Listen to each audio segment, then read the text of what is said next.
Alo meus. O gañador do sorteo do día 29 de abril é José Ángel Pardo, que lle dedica esta canción "Quién me ha robado el mes de abril" de Sabina ao seu irmán Carlos Pardo. E cita textualmente esta frase do meu irmán: "Nunca se dixo non a tomar algo". Digamos un Petroni. A ver se vos gusta.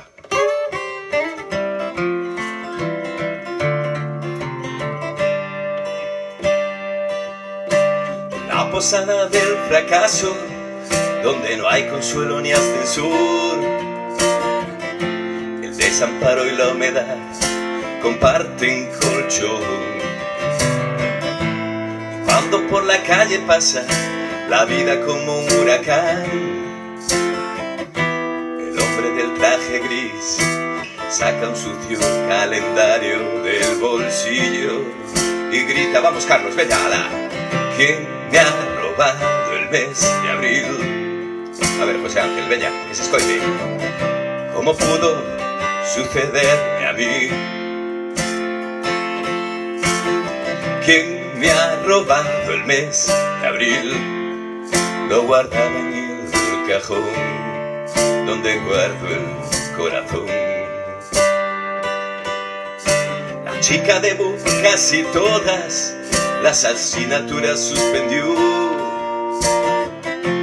El curso que preñaba aquel chaval la dejó. Y cuando en la pizarra pasa lista el profe de latín,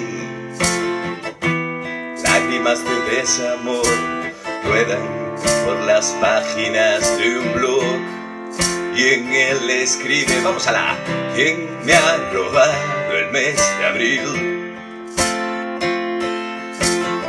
¿Cómo pudo sucederme a mí? Pero ¿quién me ha robado el mes de abril? Lo guardaba en el cajón donde guardo el corazón".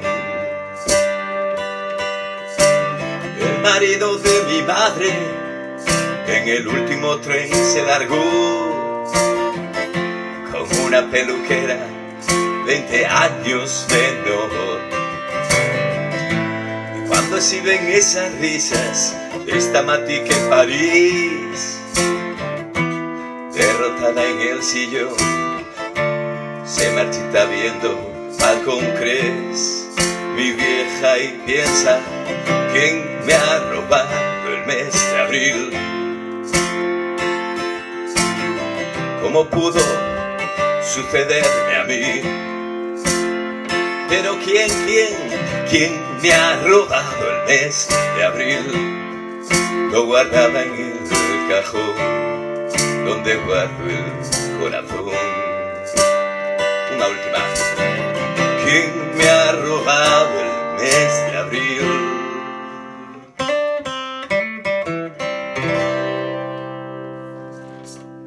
Saúde, lembrade ver a copa sempre medio chea. Sorte ao vindeiro gañador.